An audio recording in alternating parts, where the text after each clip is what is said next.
Anderson Silva regresará el próximo fin de semana para enfrentarse a Uriah Hall en uno de los combates más esperados no solo de la división, sino desde que vimos a Uriah Hall entrar en la UFC. Y es por eso que queremos hacer un repaso de la carrera de Anderson Silva, desde que empezó en Brasil a sus 24 años hasta actualmente en la UFC, para analizar si fue realmente Anderson Silva el mejor de todos los tiempos. Yo soy Adrián García, editor y redactor de MMAhispania.com, y nos puedes dejar tu comentario sobre esta pregunta en la cajita de abajo. A sus 24 años, Anderson Silva debuta en Brasil, logrando no solo su primera victoria, sino sus dos primeras de forma consecutiva, siendo uno de los mayores prospectos saliendo de Brasil. Pierde en su tercer combate y poco a poco empieza a localizar y a encontrar su estilo de combate. Logra vencer en sus siguientes 9 combates de forma consecutiva, siendo uno de los luchadores que logra finalizar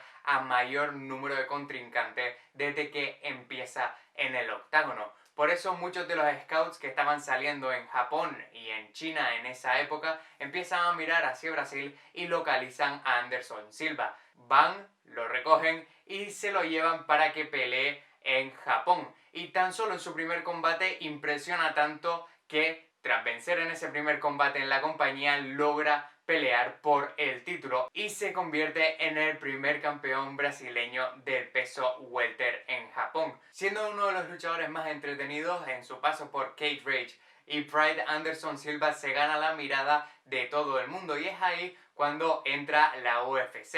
Le ficha y acaba peleando en su primer combate contra Chris Leben, un combate que apenas dura un minuto y en el que Anderson Silva no solo deja a un muy joven Joe Rogan sin palabras, sino que deja a todo el mundo boquiabierto. Es tanto así que en su segundo combate en la UFC pelea por el título contra Rich Franklin, al que logra vencer en cuestión de minutos, demostrando así que es uno de los mejores de todos los tiempos, sobre todo en esa época. Tras alzarse con el cinturón, Anderson Silva no solo se convierte en una máquina de defender su título, sino también en una máquina de finalizar a sus rivales. Prácticamente desde 2006 a 2013 es un luchador invicto que no solo finaliza a sus rivales, sino que además lo hace de una forma espectacular, como su finalización de Víctor Belfort con esa clásica patada delante prácticamente de sus narices. Pero esa buena racha llega a su fin cuando se enfrenta contra Chris Weidman, un Chris Weidman que no había perdido ningún combate anteriormente,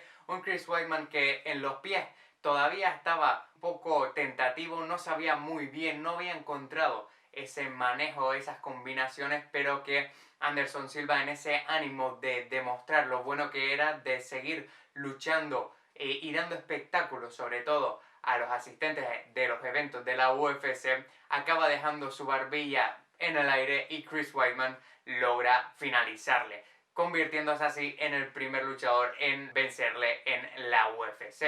Después de eso, todo cambiaría. En su revancha contra Chris Weidman, tratando de volver a conseguir el título, Anderson Silva pega una patada a la pierna izquierda de Weidman y se parte la pierna en uno de los momentos más escalofriantes en un octágono de la UFC. Un momento que fue el punto y final para mí a esa grandísima carrera de Anderson Silva. Y es que aunque ha alternado victorias y derrotas después de esa ante Chris Weidman, no ha vuelto a ser el mismo. Sí que tuvo un combate muy interesante ante Bisping, sí que ha tenido muy buenos combates y en los que ha demostrado, como en el de Israel Adesanya, que sigue siendo el mismo, que tiene muy buena técnica, que es uno de los luchadores más eléctricos, más espectaculares de ver en la UFC. Ya no tiene esa explosividad que tenía cuando era un jovenzuelo. Y es que Anderson Silva, aunque regresará el próximo fin de semana al octágono para enfrentarse a Uriah Hall, uno de los luchadores a los que se le ha comparado desde el principio en su carrera,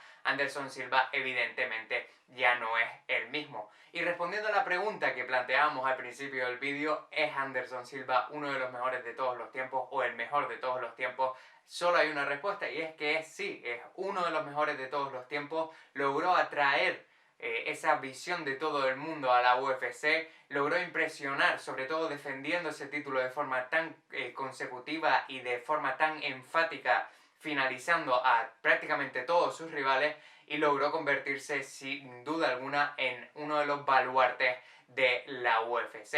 En cuanto a su combate este próximo fin de semana ante Uriah Hall, creo que desde que los luchadores de la UFC llegan a un punto en los que ya no son los mismos, ya no se encuentran perfectamente a gusto en el octágono, ya no encuentran esa forma de vencer de forma tan fácil, deberían retirarse. Y aunque sean una derrota, creo que ya va siendo hora de que Anderson Silva tome un paso atrás y deje que sea otra generación de luchadores de artes marciales los que tomen el relevo. Pero ¿qué piensas tú?